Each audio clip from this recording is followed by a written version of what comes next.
I remember when I was super broke, daydreaming about being able to be that super extra mom when my daughter is in extracurricular activities. And I'm happy to say I am finally now in that position. So she's now in softball, and it was our turn to bring snacks for the girls after the game.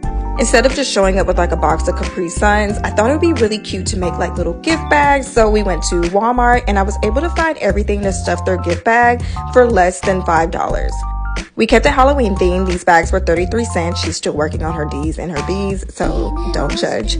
And then for this popcorn, I decided it would be cute to put it like in a little treat bag. So we did that to kind of zhuzh it up. And then I put the popcorn inside of little Halloween cups. And these cups were literally only 98 cents at Walmart.